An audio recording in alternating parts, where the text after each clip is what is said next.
समंतभद्र स्वामी इस युग के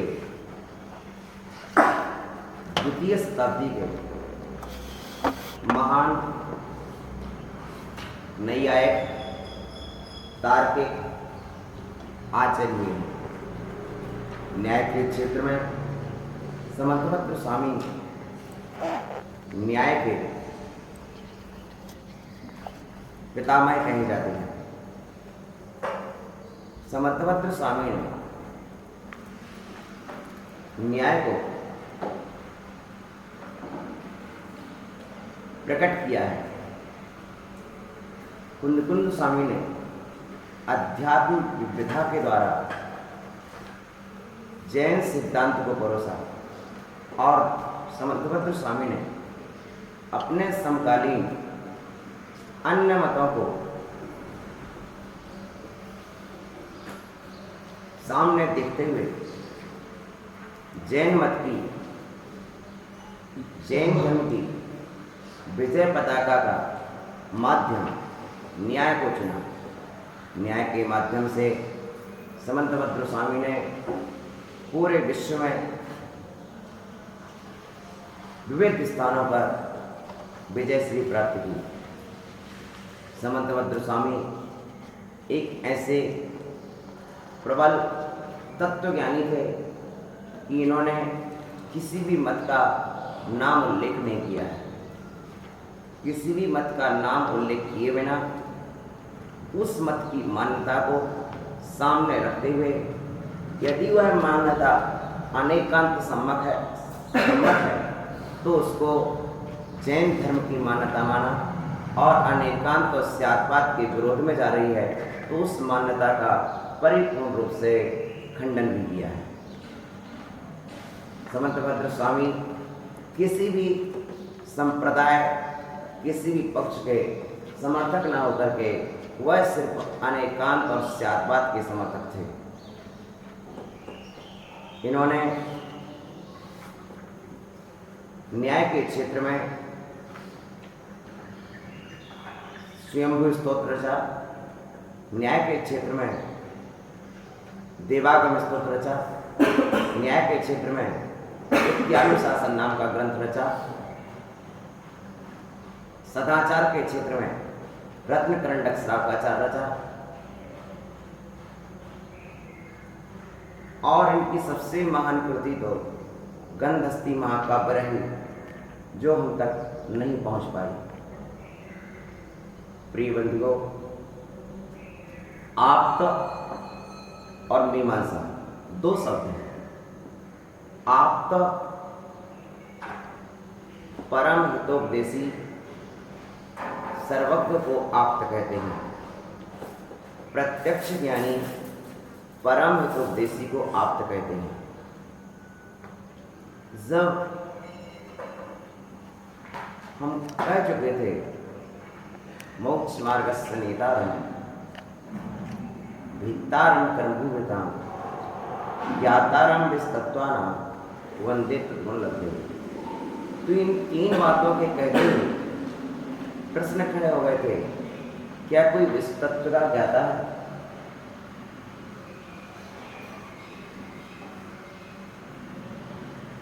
क्या कोई विस्तत्व का ज्ञाता भी है? क्या कोई उपदेश देने वाला भी है? उमा स्वामी के मंगलाचरण के ऊपर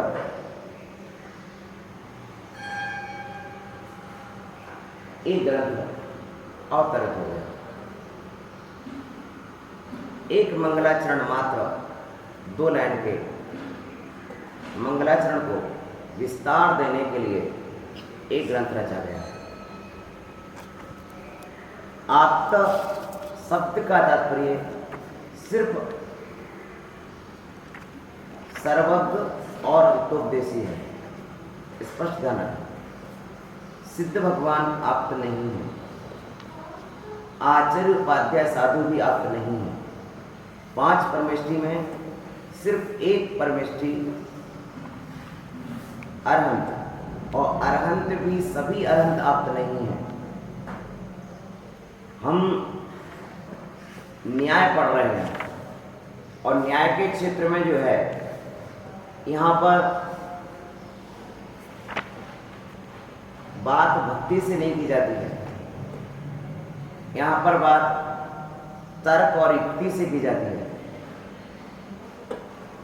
न्याय में भक्ति नहीं चलती है, न्याय में युक्ति चलती है। सामान्यतः हम आप्त कहते हैं तो सभी सर्वज्ञों को आप्त कह देते हैं, लेकिन युक्ति जब लगाएंगे तो हितोपदेशी सर्वज्ञ नहीं ठहरते हैं। हितोपदेशी आचार्य उपाध्याय साधु नहीं ठहरते हैं, क्योंकि अभी आचार्य ने अपना हित नहीं किया है, उपाध्याय ने अपना हित नहीं किया है, साधु ने हित नहीं किया है। यदि कर लिया है तो फिर हित के मार्ग पर क्यों चल रहे हैं? हित का मार्ग और मोक्ष मार्ग दोनों एकार्थवाची हैं। हित की प्राप्ति और अहित का परिहार में जो समर्थ है वह ज्ञान प्रमाण है। हित का मार्ग अलग है और हित की प्राप्ति अलग है। मार्ग पर चला जाता है और प्राप्ति पर उपलब्धि होती है। तो हित की प्राप्ति जो होगी वह 13वें गुण स्थान में जाके होगी, और हित का जो मार्ग है वह हमने 6वें गुण स्थान से शुरू कर दिया है, अथवा 5वें से शुरू कर दिया है, अथवा 4थे से शुरू कर दिया है। सम्यक दर्शन हितकारी है, सम्यक ज्ञान हितकारी है, सम्यक चारित्र हितकारी है। हित को करने वाला है, इसलिए हम इसके मार्ग पर प्राप्ति के उपाय पर चल रहे। मार्ग माने उसे पाने का उपाय। तो हमने पाने के उपाय को सोच लिया है और हम उसमें प्रयत्नशील हैं। हमसे तात्पर्य साधु, उपाध्याय, आचार्य 3 परमेष्ठी मोक्ष मार्गी हैं, ठीक है ना। और अनंत भगवान ने एक देश मोक्ष को प्राप्त कर लिया है, सिद्ध भगवान ने पूर्ण मोक्ष को प्राप्त कर लिया है। 4 घात या कर्मनाश होने से उन्हें एक देश मोक्ष, अर्थात वह जन्म से मुक्त हो गए, परमात्मा जीवन मुक्त परमात्मा कहलाते हैं।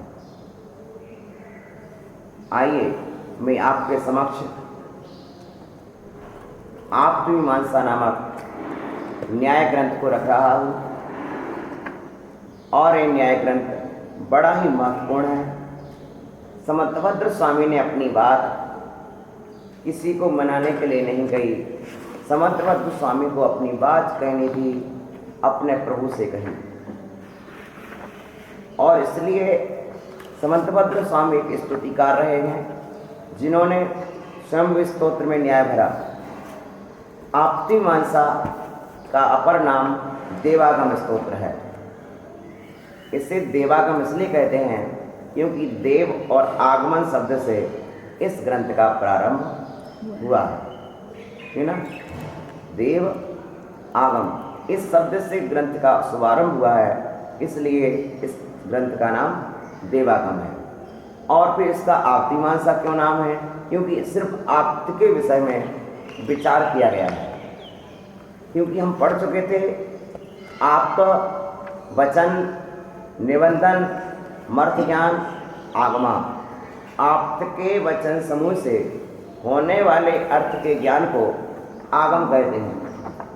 तो फिर प्रश्न खड़ा हो गया था कि आप्त कैसे बताओ हमें। तो आगम कब मानेंगे हम? जब पहले आप्त की सिद्धि हो जाए, और आप को सिद्ध नहीं कर पाओगे तो आपके आगम को भी कोई स्वीकार नहीं करेगा। इसलिए विद्यानंदाचार्य ने आप्त परीक्षा लिखा और समंतभद्राचार्य ने आप्तमीमांसा लिखा, ठीक है ना। अभी हम आप्तमीमांसा, मीमांसा माने विचार, मीमांसा माने विचार, आप्त विषयक विचार को आप्तमीमांसा कहते हैं। इस ग्रंथ में श्लोकों की संख्या 115 है, जिनमें 14 श्लोक लगभग डबल आए हैं। क्यों आए हैं डबल? उसका कारण है 14 मतों की इन्होंने अन्य मतों का खंडन किया है और एक ही श्लोक से 14 मतों का खंडन किया है। जैसे एक प्रबल योद्धा एक ही तलवार से अनेक शत्रुओं के सिर काट देता है, उसी तरह से इन्होंने एक ही श्लोक के द्वारा अन्य मतों का 15 मतों 14 मतों का खंडन किया है, इसलिए उसी श्लोक को बार बार प्रयोग किया है। आइए, देवागम नभोयान चाम्रादि विभूतया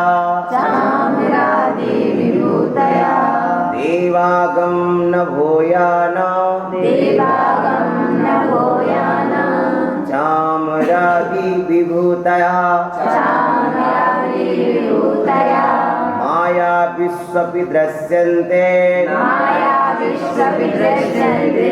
नातस्तमसि नो महान् नातस्तमसि नो महान् देवागम नभोयान चामुरादि विभूतया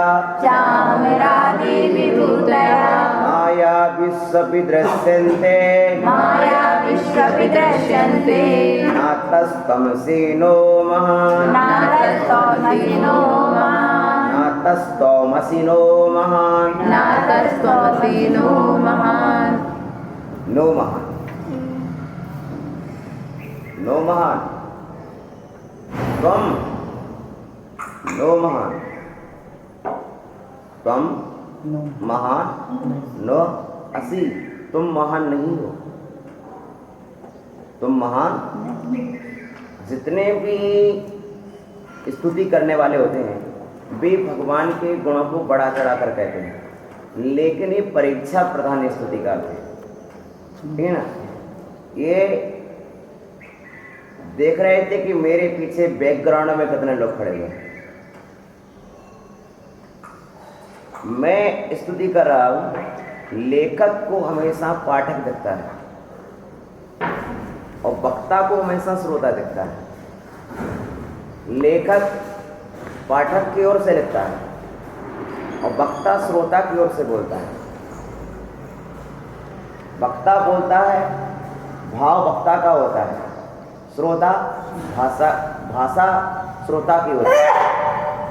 उस भाषा में जाके बोलना पड़ता है जिस भाषा में श्रोता समझ ले,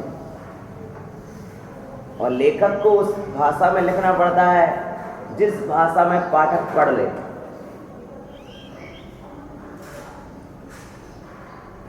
इसलिए सभा में पहले श्रोताओं का अध्ययन करना पड़ता है कि श्रोता किस क्वालिटी के हैं,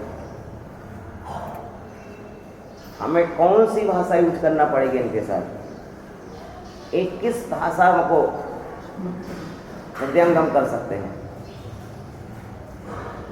उसी तरह यहाँ पर ये न्याय के आधारित है। हम डायरेक्ट कह देंगे अरे आप तो हमारे भगवान हो, तो महान हो, नहीं, ये राग के कारण निर्णय नहीं हो रहा। न्याय में राग देश नहीं चलते हैं, भाई भतीजावाद नहीं चलता है। न्याय में तो युक्ति चलती है, आगम और युक्ति चलती है। क्या चलता है? आगम और युक्ति चलती है, और युक्ति भी आगम के अनुसार होती है, वो युक्ति चलती है। अपने घर से ला करके नहीं चला सकते हैं, ठीक है ना। और यदि हमारी घरेलू मान्यताएं हैं तो घरेलू मान्यताएं सिर्फ घर तक ही चलती हैं। कहाँ तक चलती हैं?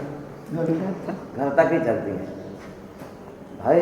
घरेलू मान्यताएं सिर्फ घर तक ही चलती हैं, वे सिद्धांत और आगम में नहीं चलती हैं। तो देखिए यहाँ पर कह दिया नो महान, महान नहीं, तुम महान नहीं, असि हो, असि हो, तुम असि, तुम हो। तो पहले हमने ये तो बोल दिया तुम हो, तुम असि, तुम हो। इसका तात्पर्य क्या हो गया? आप पे है तो तुम हो, इसकी तो हमने स्वीकार कर लिया कि तुम हो, अस्तित्व तो स्वीकार किया पहले, फिर धीरे से कह दिया, नो महान, आप महान नहीं हो। आप क्या हो तो, पर महान नहीं हो। ना हम सबके द्वारा आप महान नहीं हो। ना माने हम सबके द्वारा महान नहीं हो, हम सबके द्वारा महान नहीं हो। नो महान, आप महान नहीं हो। ना तस तमसी नो महान, आप महान नहीं हो। क्यों? अरे भैया, तुम देख नहीं रहे इतना अच्छा समोसा लग गया, इतनी अच्छी गंदगुटी लग गई, देखो सौदरमिंद आ रहा है, धन को भी रत्न बरसा रहा है, सब जगह के लोग आ चुके हैं, और फिर भी तुम कह रहे महान नहीं हो। देखो देवागम, देवों का आना हो रहा है, देवों का चतुर्निकाय के देव आ रहे हैं। नवोयान कहाँ से आ रहे हैं? नभ, यहाँ नभ मार्ग से आ रहे हैं, आकाश मार्ग से नहीं। देवों का आना हो रहा है, एक बात हो गई। नभोयान, नभ में गमन हो रहा है। भगवान कहाँ चल रहे हैं? आकाश मंडल में, ठीक है? आकाश में चलते तीर्थंकर, तो फिर और विशेषता हो गई। ऐसा कौन चल के बता रहा? चल के बताओ तो हम तुम्हें महान मान लें। तो यहाँ पर तो संसार में ऐसी बातें होती हैं जिसमें चमत्कार उसे नमस्कार, लेकिन समंत भद्र स्वामी चमत्कार को नमस्कार नहीं करते, नमस्कार में चमत्कार करते हैं। क्या करते हैं? नमस्कार में चमत्कार दिखाते हैं, चमत्कार को नमस्कार नहीं करते। ठीक है ना? तो देखिए देवों का आना हो रहा है, पहली बात। फिर नभोयान, आकाश में गमन हो रहा है, ठीक ना? ये गमन नभोयान। और चामर आदि भूतिया, आकाश में गमन और रत्ना ही नहीं, अब देखो छत्र, चमर, भामंडल, तीन लोक का सर्वश्रेष्ठ वैभव तीर्थंकर के पद कमलों में रहता है। तीन लोक का सर्वश्रेष्ठ वैभव, धन कुबेर के खजाने का सबसे श्रेष्ठ वैभव तीर्थंकर के पास होता है। लेकिन चामर आदि से पूरे अष्टप्रातिहार ले लो, सिंहासन ले लो, पूरा समोसन ले लो, पूरी बाह्य विभूति पूरी ले लो, ठीक है ना? विभूति विभूतया, ठीक है ना? हो गया। गतिया, मतिया, ठीक है ना? रतिया, विभूतया। तो विभूतिया ही बहुवचन हो गया, क्योंकि विभूति एक नहीं है, अनेक प्रकार की विभूति हैं, ठीक है ना? ये पहली लाइन में आ गया कि देवों का आना, आकाश में गमन होना, और चामर आदि समोसरण आदि विभूति का होना, ये सब बहुत सारी चीजें हैं। आदि शब्द और बहुवचन, तो आदि में जितना और भी तुम्हें दिख जाए बाहर का वैभव, वो सब वैभव तुम देख लो, ठीक है ना? और उन सब वैभव को देख करके कह दिया नो महान नहीं, ऐसे महान नहीं आप। इन कारणों से हमने आप में महानता नहीं खोज ली, ठीक है ना? अपने आज्ञा सागर महाराज मिले थे, तो आज्ञा सागर महाराज बोले हम तो सोच रहे थे विभो सागर जी आएंगे और खूब वैभव लाएंगे, उनके साथ कोई मोटर होगी, उनके साथ कोई गाड़ी होगी, उनके साथ कोई बहुत सारे बहुत सारा सब कुछ होगा। लेकिन आए तो अपने जैसे नंगे दुरंगे आए, कुछ भी नहीं उनके पास, जैसे अपन जैसे वे। बोले मैं अकेला, इनके साथ और चार थे। हाँ, तो भाई मैं तो अकेला ही था, इनके साथ और चार से आ गए। तो तात्पर्य है कि बाहरी वैभव से अपने यहाँ महान नहीं माना गया, और यदि हम वैभव को देख करके महान मान रहे तो देखो मैं बताऊं,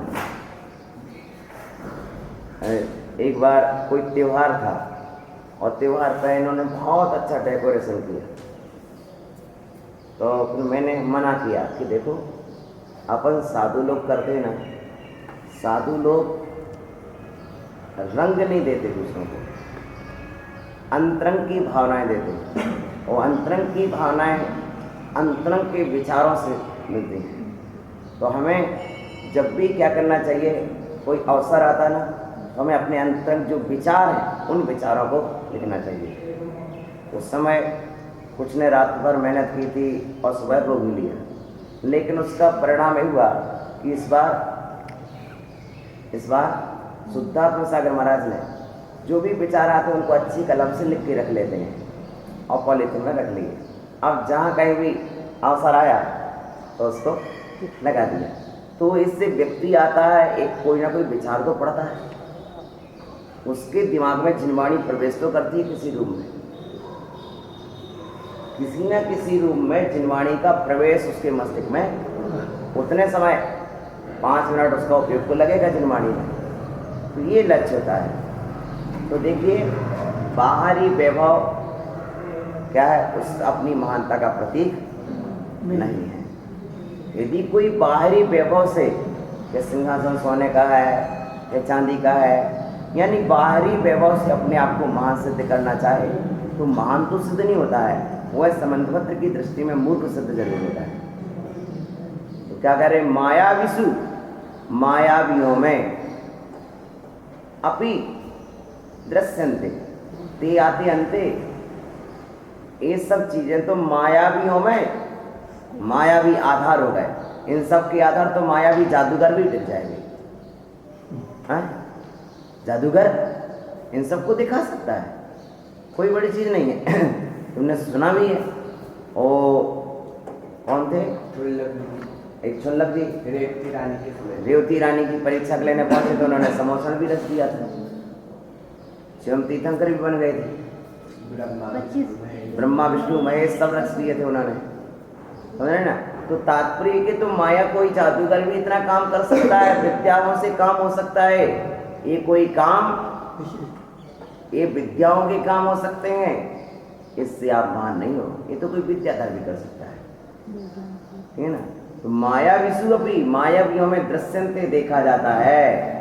ना अतः, न अतः, अतः इस कारण से, ना माने नहीं, यहाँ पर ना मन का ना, इससे ना अर्थ लेना है ना।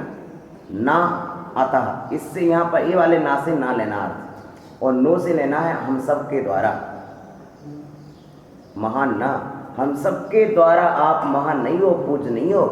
इन कारणों से, अतः पंचमी का, इन कारणों से ना नहीं हो।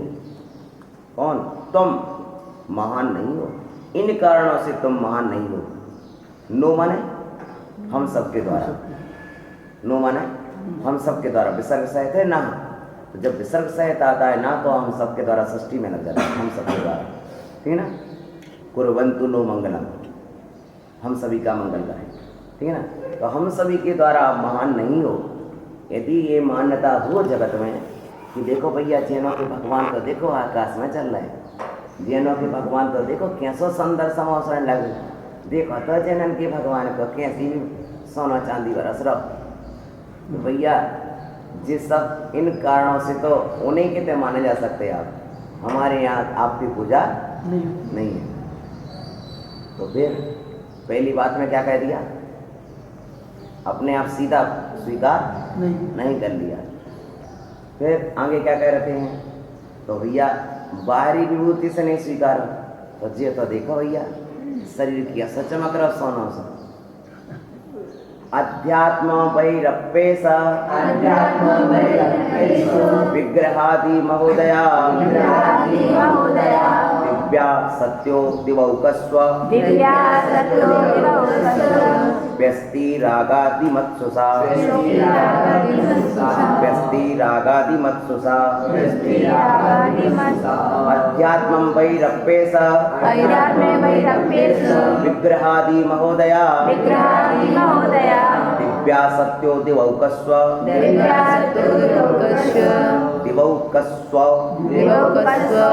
व्यस्ति रागादि मत्सुषा। अध्यात्म माने अंतरंग, अभी तो बहिरंग विभूति दिखा दी, अब एक और दिखा दी अध्यात्म। तो अंतरंग से तात्पर्य आत्मा से नहीं, यहाँ पर अध्यात्म से तात्पर्य शरीर आदि से। जो अपने शरीर में जुड़ी हुई है, ठीक है ना, क्योंकि न्याय का विषय चल रहा है, न्याय का विषय चल रहा है, तो न्याय में अध्यात्म किसे कह देंगे? तो अध्यात्म में बहिरप्येश और विग्रह आदि शरीर आदि महानता का उदय हुआ है। क्या महानता? वो अतिशय रूप सुगंध तन नाही पसेव निहार, प्रियति वचन अतुल्य बल हृदय से आकार, लक्षण सय सर्वाठ तन समझत संधान, नाराज जो थे ए जन्मत दस जान। तो जन्म से ही 10 सत्संग है। इस अध्यात्म को तो स्वीकारो तुम भाई, बाहरी विभूति को नहीं स्वीकारो, मान लिया, लेकिन उन्हीं के शरीर को तो देख लो, शरीर को तो देखो, कम से कम शरीर ही बता रहा हो क्या क्या है। बोले नहीं, अध्यात्म बहिर अपि ऐसा, यह जो बाहर में दिखने वाला भीतर का विक्रय आदि शरीर आदि है, महोदया महानता का उदय दिख रहा है।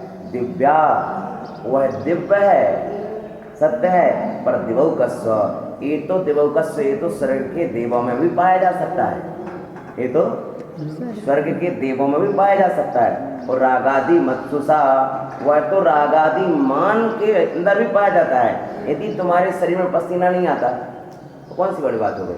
ये तो स्वर्ग के देवों में पसीना नहीं आता। यदि तुम्हारे जन्म मलमूत्र नहीं होता तो सौतरमिंद को भी तो मलमूत्र नहीं होता। यदि तुम्हारे तीर्थंकर हो गए तुम तीर्थंकर भी तो क्या हुए? यदि तुम्हारे शरीर से सुगंध बहती है तो इससे ऐसी सुगंध तो इंद्रों की बहती है, तो इससे आप महान नहीं हो गए, नो महान। इन कारणों से भी आप महान नहीं हो कि अंतरंग माने अध्यात्म माने शरीर के अंदर आपकी यदि वैसी विशेषता है और कोई महानता का उदय हो गया, देखो कितना महान शरीर है इनका, तो ऐसी महानता को हम महान नहीं मानते। शरीर के रूप रंग की महानता को भी महान नहीं मानते हैं। शादी से पुण्य की उद्देश्य होता है, शादी से पुण्य की उद्देश्य से सबको विभूति मिली आपको। हाँ, वो पुण्य से कहते हैं, और शरीर की सुंदरता को हम पुण्य नहीं मानते, क्योंकि हो सकता है किसी पाप को वैसे मिली हो। शरीर की सुंदरता, हाँ, पाप को वैसे मिलती है। आपके उद्देश्य तो शरीर की सुंदरता नहीं मिली भाई। सुनो क्या होता है, दो बातें यहाँ पर कि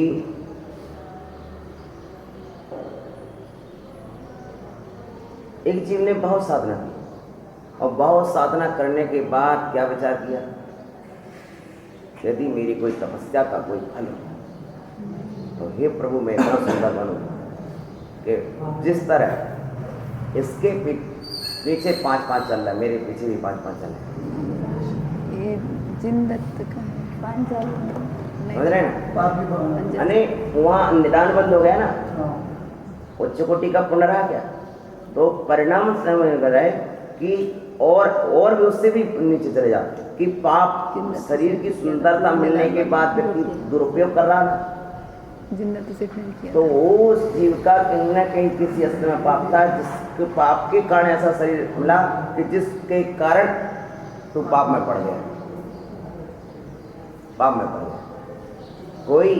कोई जन्म ऐसे स्थान पर हुआ समुद्र के किनारे की उस जन्म के कारण मछली मारने में लग गया, और कोई अपने शरीर की सुंदरता के कारण ही शरीर को उसने देख व्यापार का साधन बना लिया, तो उसे उसका वह सुंदरता ही उसके पाप कर्म अभिशाप हो गई। तो इसलिए कहा है, अब एक और सिद्ध कर रहा है, आपको सिद्ध करके बता रहा हूँ कर्णानुयुक्त से।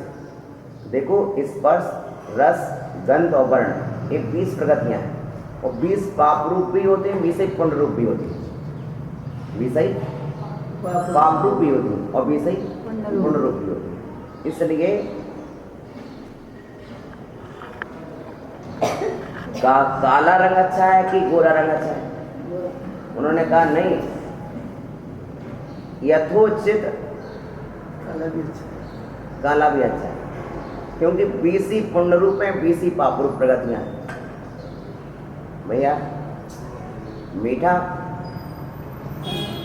अच्छा लगता कि नहीं लगता तुम्हें? हाँ? मीठा पुण्य रूप है कि पाप रूप है? दोनों, जब तक पेट भर जाएगा तब तक सुने ना, वही डायबिटीज का कारण बन जाए तो पाप रूप हो गए, और वही शीतलता का कारण बन जाए तो पुण्य रूप भी हो गए। सुने ना, तो उसी तरह से ये रूप रंग आदि प्रकृतियां जो हैं ये पाप रूप भी हैं और पुण्य रूप भी, ऐसा समझ के चलना। इसलिए हम जरूर नहीं कह सकते हैं कि जो सुंदर रूप की प्राप्ति हुई है, हाँ है दिव्य रूप, लेकिन उसका जब सदुपयोग हो जाए तो पुण्य रूप और दुरुपयोग हो जाए तो पाप रूप।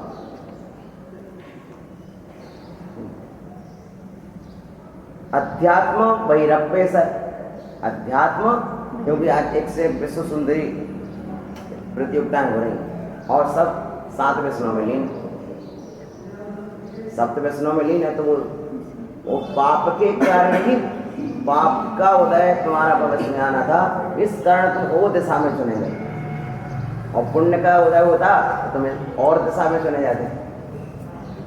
अध्यात्म बहिरअप्येष, अध्यात्म अंतरंग व बहिरंग, यह विग्रह आदि, विग्रह माने शरीर, विग्रह माने शरीर, शरीर आदि जो महानता का उदय हुआ है वह भी दिव्य और सत्य है, किंतु देवादि रागादि मान देवों में भी वह पाया जाता है। ना अता तमसी महान, इस कारण भी तुम महान नहीं हो।